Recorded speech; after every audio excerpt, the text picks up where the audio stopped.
views expressed on this broadcast of Step by Step Towards Emotional Sobriety with Dr. Alan Berger do not necessarily reflect those of Take 12 Radio, KHLT Recovery Broadcasting, or our affiliates. Take 12 Radio and KHLT Recovery Broadcasting are not affiliated with any particular 12-step fellowship.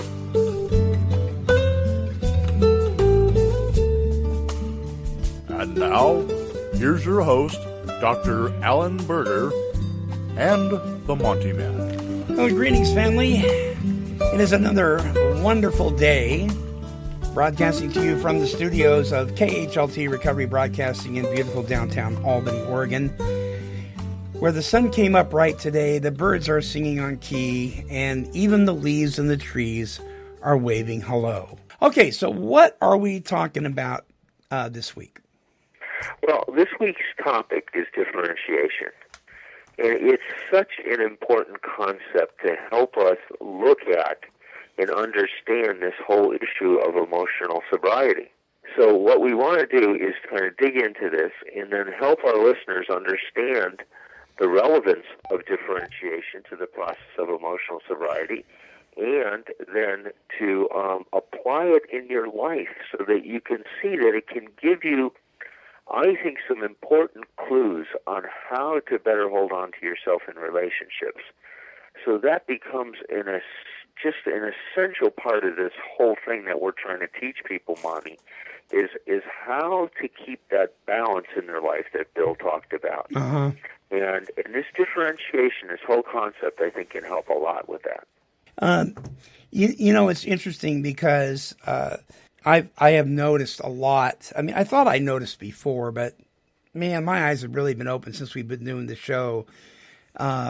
Every time we turn around, and Marsha listens to the show, my wife, and every time we turn around, we're looking at each other going, man, they need to learn how to unhook. Yeah. Well, that's such a great concept to have. And what our listeners are going to understand tonight is what hooks us is this low level of differentiation. So let's go ahead and start to talk about that so our listeners can get an idea of what we mean. So differentiation is a concept that Dr. Murray Bowen applied to human development. And what he believed is that we all started, just like a cell starts, we all start our development in a state of undifferentiation, which means that we can be highly influenced by what's going on around us. Now, this is very popular today in the media because there's a lot of talk about stem cells. Now, a stem cell is an undifferentiated cell. So the hope is that we could take that stem cell and, let's say, place it in a person's knee. I'm talking about knees because I've got a lot of cartilage that has been removed from my knee, so I can use to grow some new ones. So the idea is that we'll put stem cells in a knee, and then those cells will now turn into cartilage. Because there's a very interesting thing that happens. An undifferentiated cell will take on the DNA of the cells that are surrounding it. So if those other cells are cartilage, then what's going to happen here is that it's going to now turn into a cell that's going to grow more cartilage in that person's knee. So what happens is that as the cell goes through differentiation, or as it starts to get specified in its functioning, that later on it won't be as influenced by what's going on with the other cells around us. It's going to be specialized. So what Bowen said was that people go through the same level of development. They start from a very, very undifferentiated stage. If our family does its job, then what they're going to do is they're going to help us differentiate. They're going to help us grow into the person that we are. They're going to help us reach our true potential, right? Right. Realize our true self. Well, that rarely happens for a lot of different reasons that we get sidetracked and we, try to become what we think we should be. And, I talk about it as we become a false self, right? We think that who I am is not good enough. I have to become this idealized version of myself in order for people to love me, to accept me, in order for me to belong. So at that point, what's happened is we stopped our level of differentiation, Monty. And so what that means is that we become very much dependent on what's going on around us to feel okay about ourselves. We've dwarfed our growth, our maturity process. Exactly. Yeah. See, at that point in time, now we are depending on either people, places, or things to make us feel okay about ourselves. Another way to say it is that because of our low differentiation, we become dependent on others' validation or on other-centered validation. So our validation comes from what we have, or our validation comes from being accepted by someone, or being successful, or achieving this, or an outcome of a situation. So what that does is that makes us very, very dependent on our environment for us to be okay. So that means that, now let's think about it this way, that each of us has an emotional center of gravity. If your emotional center of gravity is in yourself, just like when your physical center of gravity is over your feet, you're well balanced. You're in a very good position to respond. Well, when your emotional center of gravity is taken from within you and put outside of you, when it's externalized, then now it's so easy for us to get knocked off balance emotionally. We end up going around like we're nuclear reactors, reacting to everything that's happening around us, and we've got no center. Yeah. The only time that we feel centered is when other people are treating us the way we want to be treated, when other people are following the rules we have for what they're supposed to do for us to feel okay. So this whole thing on differentiation is really at the heart of this emotional sobriety issue. You follow me? Yeah, I do. It is so important because if my differentiation is low, it's going to be very hard for me to have any emotional sobriety. And this is the thing, Monty, that Bill Wilson realized. He realized that his differentiation was incredibly low and that he had to now grow up. Well, what did grow up mean? Grow up meant to raise his differentiation. So let's talk about that for a minute. Can I interrupt here just for a minute? Just let me interrupt just for a minute. Is this what can be known in let's look at meeting dependence, where people become so dependent on the meetings, the 12-step meetings, that if they don't get to a meeting, they're going to drink. Yes, exactly. Yeah. See, and that's even Bill recognized that. Even it was even more subtle in Bill's recognition. Remember when he said he had to cut off all of his faulty dependencies? Yeah. And he included his dependence on AA. Yeah. Now, people would scratch their heads. Well, what does that mean? How can you be unhealthily dependent on Alcoholics Anonymous? I mean, isn't AA replacing one dependence with a better dependence? And what we learned from Bill Wilson is that's not the purpose of the steps. See, the purpose of the steps are to help you learn to grow up, to help you learn how to achieve emotional well-being on a daily basis. And the only way we can do that is to become more differentiated or to become more mature. Right. Otherwise, we're just going, and you talked about it before. We're leaving one toxic relationship and getting into another one, and then leaving that one, getting into another one. It's going to have the same problem. It's going to create the same problems. So this is an important thing, and I'm glad you bring this up, Monty, is that the goal of the principles, the steps of Alcoholics Anonymous, are to help us function better, not to change one dependence from alcohol to now our dependence on Alcoholics Anonymous. Now, does that happen in the beginning? Is that part of early recovery? Yes. You know, it happens for everybody. We have to have dependency on our parents in order to grow up. But if it's a dependency that's met in the right way, it's going to result in us becoming more of ourself and to realize our true self, and not for us to get lost. Who God really... That's the difference between AA and cults. A cult doesn't want you to be yourself. Right. It wants you to conform. It wants you to follow the rules of the cult. That's right. In Alcoholics Anonymous, the program is to help you become your true self. To become the person God intended you to be all along. That's a great way to say it, Marty. Yeah. That's a great way. And see, that's very different than when you're in a cult. And that's why all these people who talk about, in fact, it was even on TV, Katie Couric had someone on this last week, I think a couple people on that were very critical of the 12-step program. And I'm fine. People can criticize it all day long because the criticism needs to be looked at and see if there's any truth to it. But what they were saying is that it really operates in a cultish way, and I really think that that's a misconception. Well, they're looking at to be shattered. They're looking at a limited. They're looking through limited glasses. They're seeing some people in a fellowship and the way they're behaving. They're not looking at the program. Well, that's a great way to say it. See, you cannot say that the program is based on who the members are in the program. Right. The program is separate. It's so if we differentiate, the program from the members, we would say there's members in the program that are very unhealthy.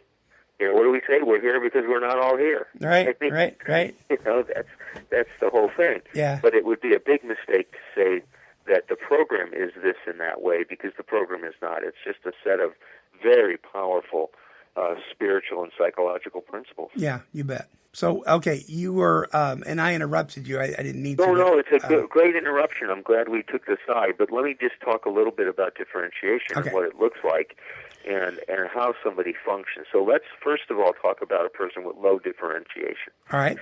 So if we have low differentiation, or in a better way to say this is, the lower our differentiation, the more rules we're going to have about how other people are supposed to behave. Okay, let's say that again. My the lower differentiation is low, okay, then you have to behave a certain way for me to be okay. Right. And so what I do is I generate all these rules and try to convince you that if you love me, you'd follow my rules. And that's those unenforceable rules. Yes. Yeah. Those are those unenforceable rules. Virginia Satir, a very famous family therapist, said this. She says, "We impose on marriage all kinds of impossible demands that love and marriage really can't meet. Things like, if you love me, you wouldn't want to do anything without me.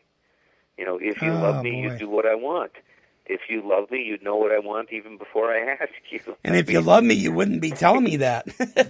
Yeah. And a lot of people operate. I've operated from those, ridiculous rules at an earlier point in my life. I hope I've let go of some of those at this particular time in my life. But, I can relate to those things. I had kinds of unenforceable, unreasonable expectations. So at low levels of differentiation, we're very fused, Monty.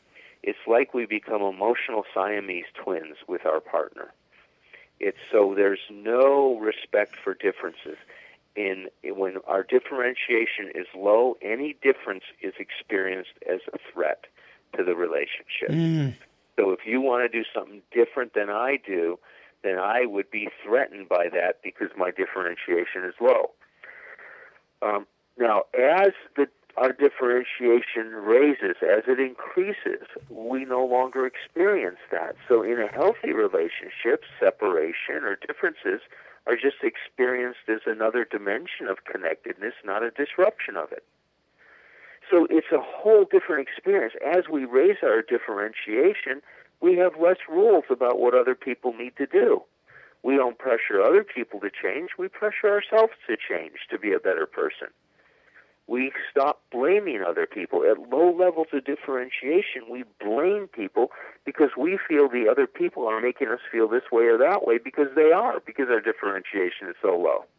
Oh, so you're saying that if our differentiation is that low, that we are definitely influenced by what other people do. So totally. See, absolutely. That's why it's an interesting thing in therapy, right? You'll see that a new therapist, if a couple is saying, or one person in a couple is saying to the other person, "You're making me feel this way," then the therapist will intervene and say, "Nobody can make you feel anything," right? You've heard that a lot. Right. Well, the truth of it is that other person is making them feel that because they don't have any self. Right. See, and it would be better to point out that they don't have a self, which is what's making that person make them feel that way, rather than just telling somebody nobody can make you feel that way. Yeah. Because it's much more complex than that. So that's what happens at low levels of differentiation. We're very fused with our partner. Yeah. Got it. Highly fused with our partner. So what we want to do is we want to raise our differentiation. So we want to start respecting differences. That's one of the things that we need to do is respect our differences. We need to hold on to ourselves, which is to honor ourselves more. And we're going to get into this probably more after our break. But I just want to give listeners that as our differentiation raises, we have less expectations on how other people are supposed to behave for us to be okay, because we can regulate ourselves. We can validate ourselves. So as my differentiation raises, my self-esteem goes from other validated self-esteem to self-validated self-esteem. And so it's a very much different experience. So let me interject here on the spiritual side of this. If if I left to my own devices, I am powerless over other people's choices, which is something when I learned that, man, it set me free. Over the alcoholism or the alcohol and so forth and so on. But in working these steps and learning how to apply these spiritual principles and having had a spiritual awakening as a result of steps that were worked, I realized that the only person I could be dependent on was a power greater than me. It had to be God, because he didn't move. He's the same yesterday, today, and forever. He doesn't let me down. But if I even put all my dependency even on my own limited resources, I can be in trouble, right? Right. And this is an interesting question, is that what is the experience we have with God when we have a low level of differentiation? See, what I would suggest to you, Monty, same thing, right? That people's relationship with God changes depending on their level of differentiation. Absolutely. When they have a low level of differentiation, they're going to expect God to do everything for them. Yeah, and if he doesn't come through, then he really doesn't love them. Yeah, see, it's back to that same problem. Same problem. As a person's differentiation raises, then God is not someone that's going to do it for you. It's more of a collaboration. You know what I mean? Yeah. God can support me while I do it, but I will get support from God, but I'm going to have to still get into the right action. I was at a Bible study the other night, and the pastor said something, and it made me think of our discussions, because he said, when people come up to you and say, give you a compliment, boy, that song you sang or that paper you wrote, it really touched me. And then the person says, well, it wasn't me, it was God. He says, it's interesting, because people that usually say that are wanting you to compliment them again. And he says, I tell people, I could have sworn I saw your lips moving.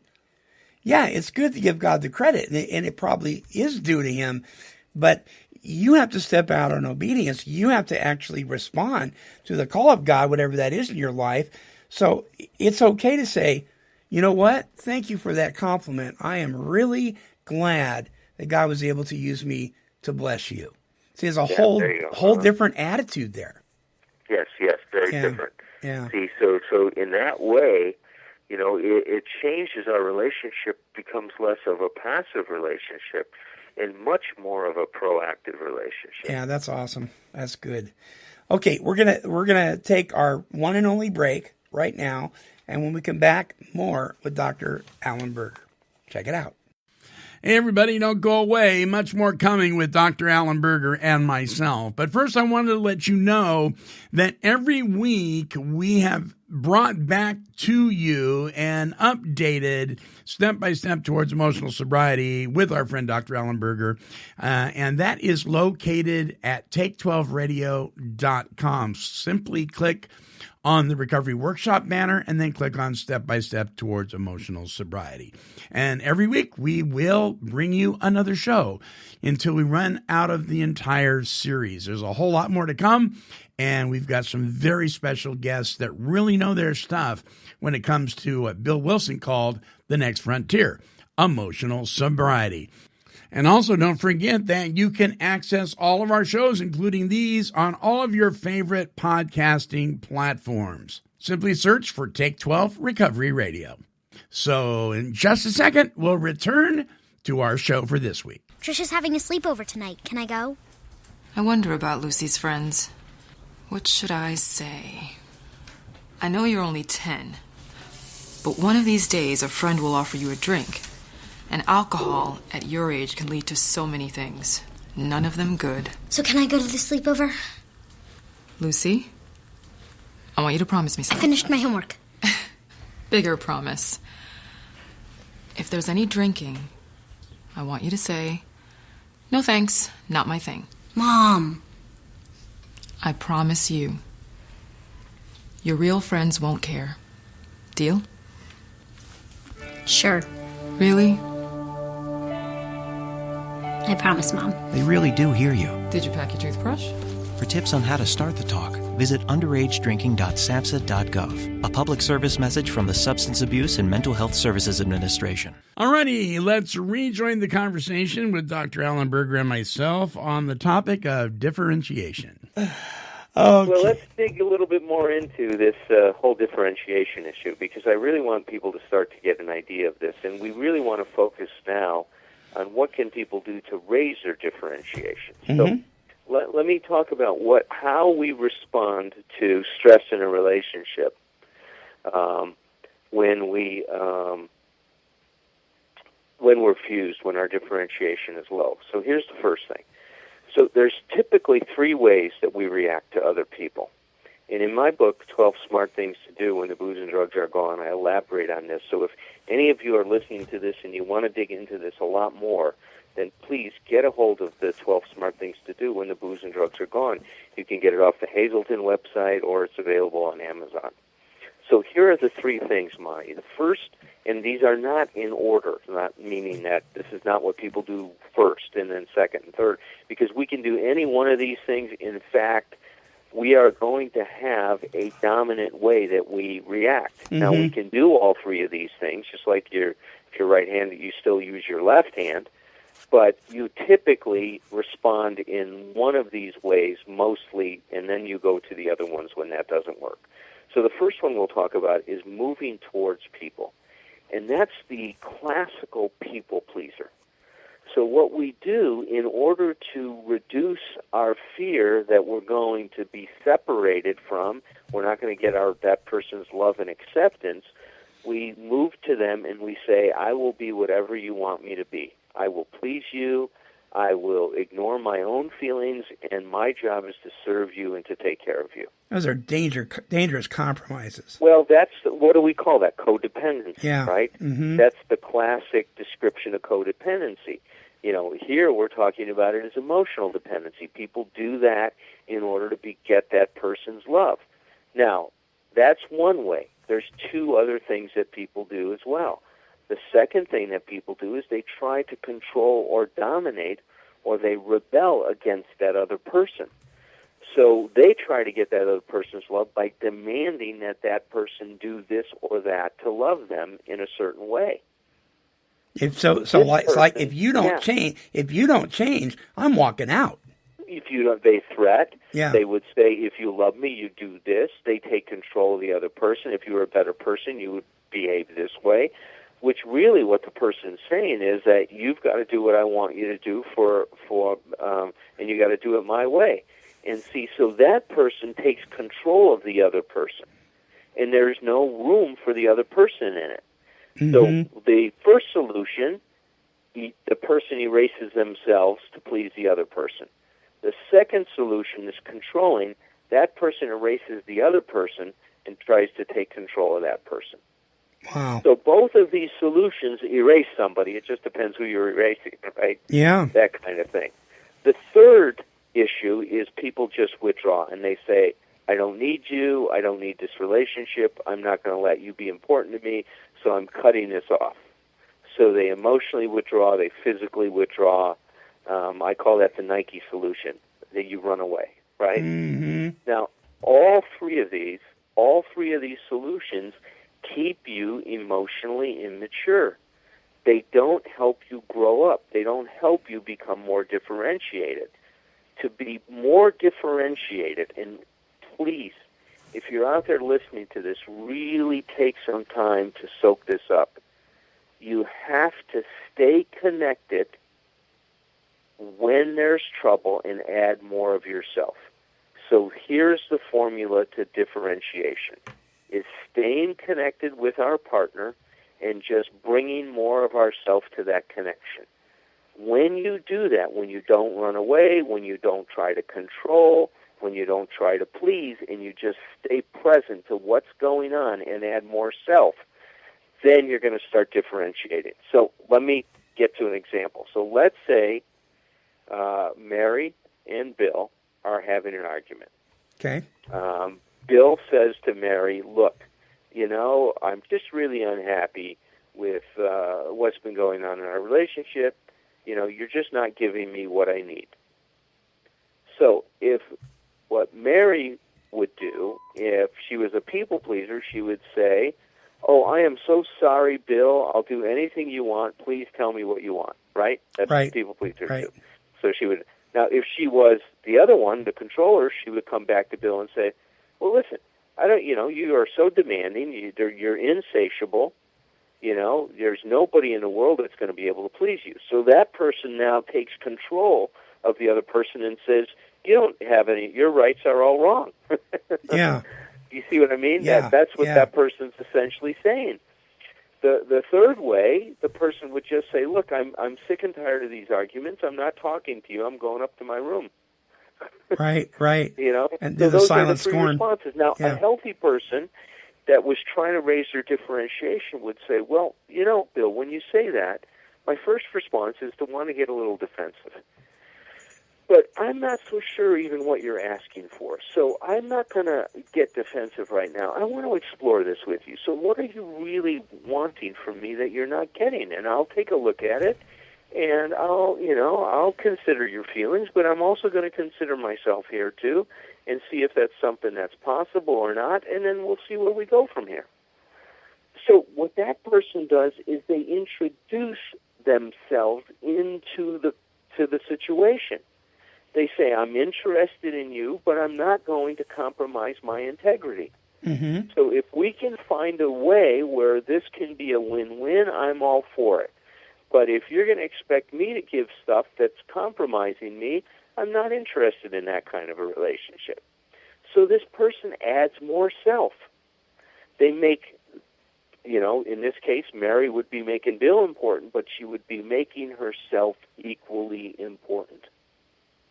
Yeah, so it's like I've had my wife has said to me before, what you're sharing, that sounds like that's really important to you.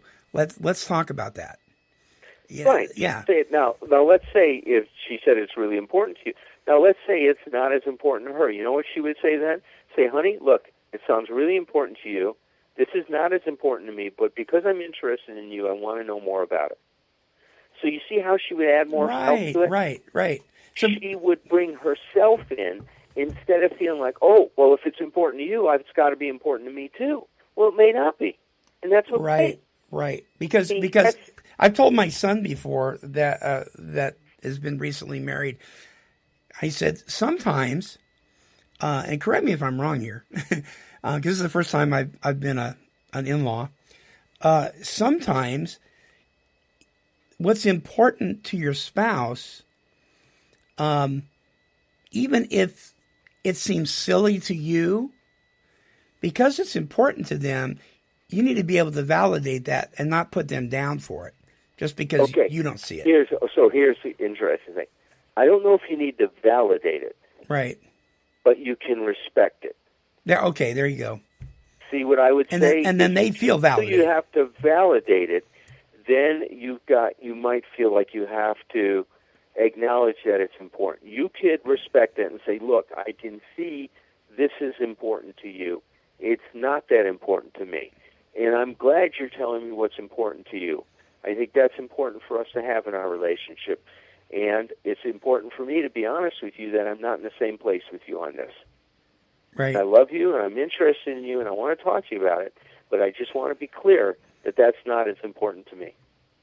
Yeah, because later on, if you say it's important to you and it really isn't, and then you don't respond the way that other person would expect you to, if it was important to you, you're going to be in deep weeds. That's it. Yeah. So what we're saying, Monty, and I talk about this a lot in my new book, especially in terms of what are the characteristics of a healthy relationship. My new book is on steps 8, 9, and 10. It's called The 12 Hidden Rewards of Making Amends. And one of the hidden rewards is that we really learn how to have healthier relationships. And the model for a healthy relationship is what's called the I-to-thou relationship. And while that sounds all philosophical and wonderful, but what it simply means is that when I relate to you from this I-to-thou position, it means that I'm important and you're important. It means that I'm a subject in this discussion and you're an equal subject in this discussion. Mm-hmm. So I'm not trying to manipulate you to have you be what I need you to be. You're not trying to manipulate me. We're just coming together and we're meeting and we're having an encounter with each other's true essence. See, that's what a healthy relationship looks like. Dr. Kempler said to me, he used to say, in order to be more personal, you have to stop taking things personally. And see, in an I-to-thou relationship, you don't take things personally. You're really seeing the other person as who they are, and they're seeing you, and you're wanting to be seen. You're being vulnerable. You're opening yourself up to that other person. So that's when we're doing that, when we can create that, we're in a healthy relationship. But it means adding self. You can't get to know me unless there's a me in it, right? Yeah, See, and a lot of times, this is the thing that's very exciting to me. See, we've all learned a myth, and that myth says love is about sacrifice.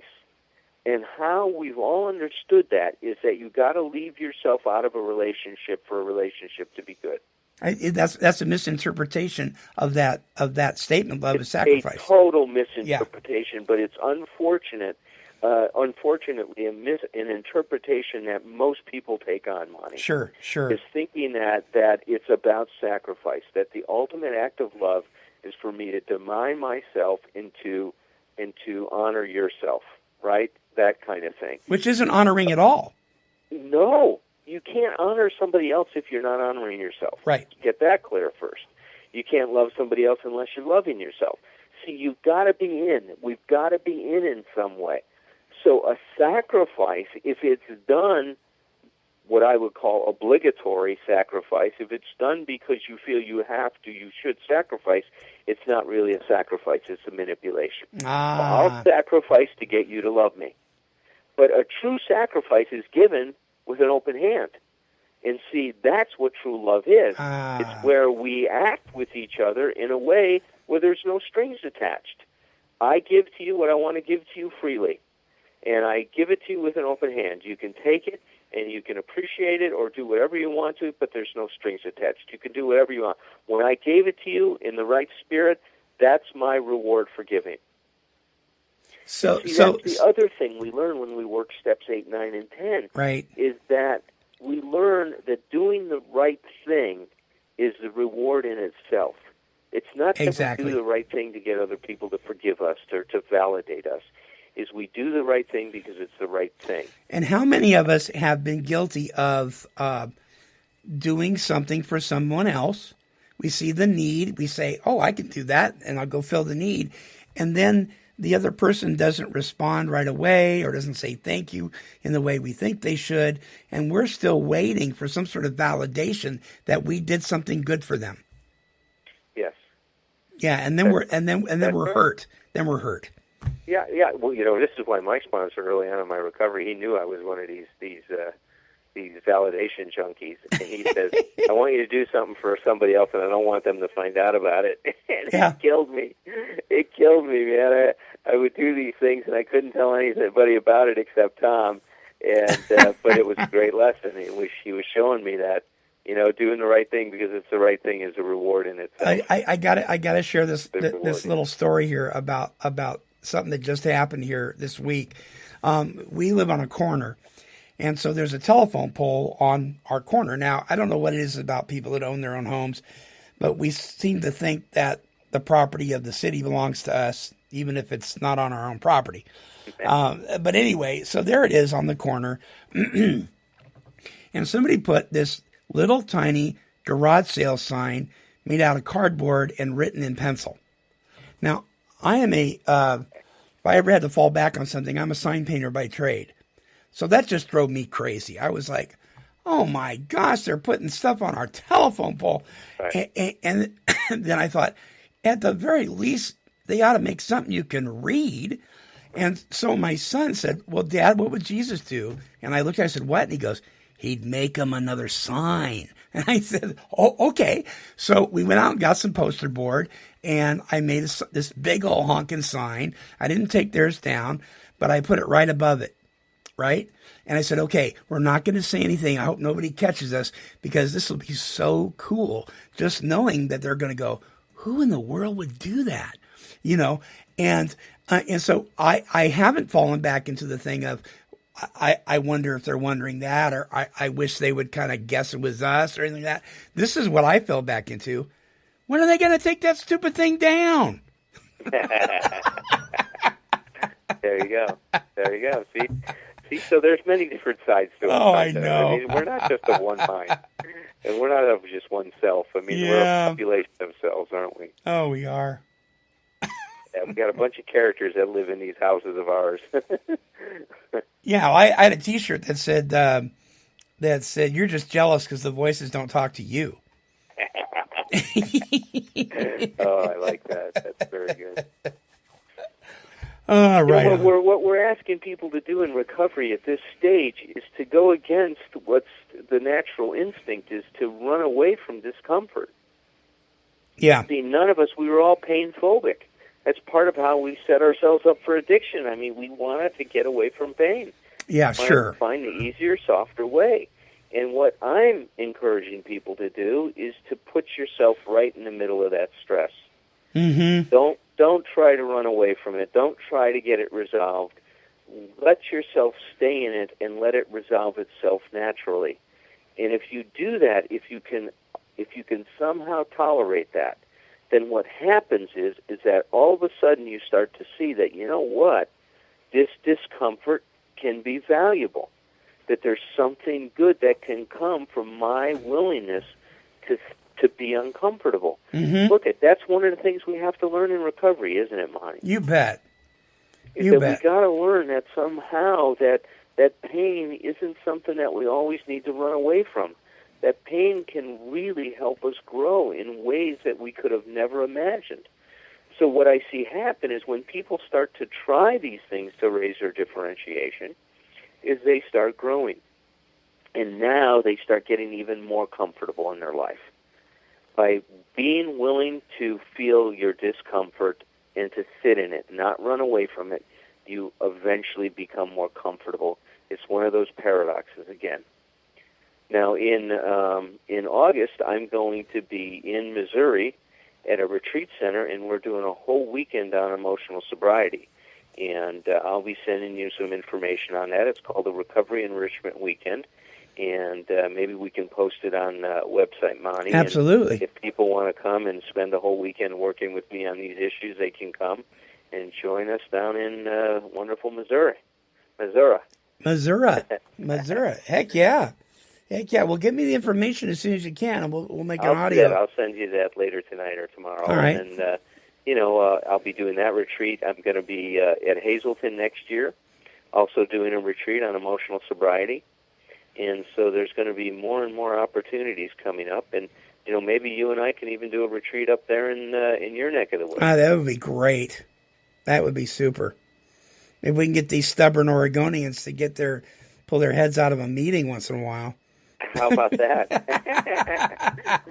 Oh, that would be terrific. All right. So next week, I'm going to be in Florida.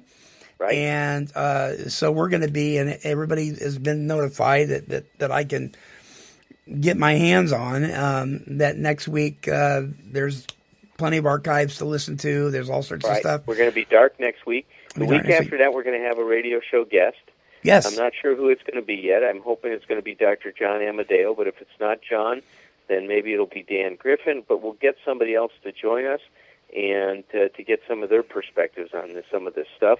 And then we're going to start to get into some other theories, some other psychologists like Fritz Perls and Nathaniel Brandon, who talk about this stuff from some different perspectives other than the differentiation. But as our listeners are going to see, they're all talking about the same thing, is how do you hold on to yourself in a relationship? And that's what we talked about tonight. So when I add more of myself while we're in this relationship, then what I'm doing is holding on to myself. And the listeners are going to hear me use that phrase a lot. And that's what it means. It means not getting lost in the connection, that I'm able to be present. Eric Fromm defined mature love is when we have union with the preservation of integrity. And that's what Monty and I are trying to help you do. Find union with your partner, but by preserving your integrity. And I got to tell you, listeners, if you want to see an example of, and I'm not trying to be cruel here, but if you want to see an example of somebody that needs differentiation, watch Big Brother. Oh, really? Oh my gosh! This gal and this girl started a showmance, they call it, and it wasn't real serious. It wasn't even touchy feely yet.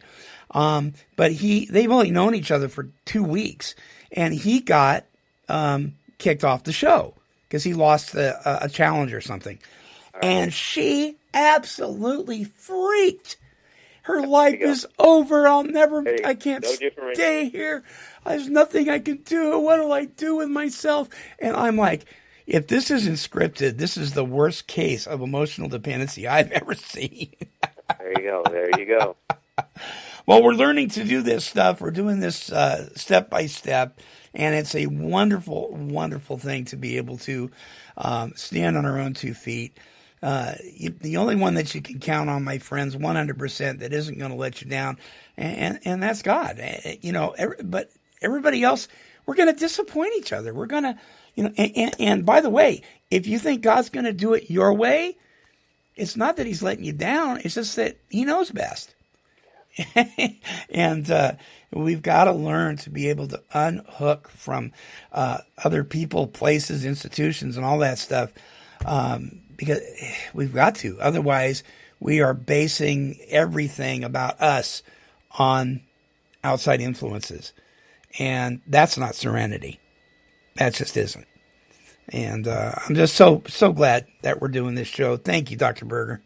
Well, you're welcome, Monty, and thanks for giving me the opportunity to share this stuff with our readers. And like I said, if you want to learn more about this, then really tune in or pick up my book, 12 Smart Things to Do When the Booze and Drugs Are Gone. You'll also get a lot of similar ideas in my new book about the 12 hidden rewards. And if you go on my website, there's some great audio CDs on this, Unpacking Bill's Letter, on emotional sobriety, and directions of change and recovery. We got just a lot of wealth of great materials for you that if you want to enrich your recovery. And that website is right there on this page that you're looking at, whether you're on your smartphone or on your computer. Excuse me. It's abphd.com, correct? That's right. And within the next month or so, there's even going to be a new and improved version of that. Yeah. Look forward to it. All right, folks. Talk to you later.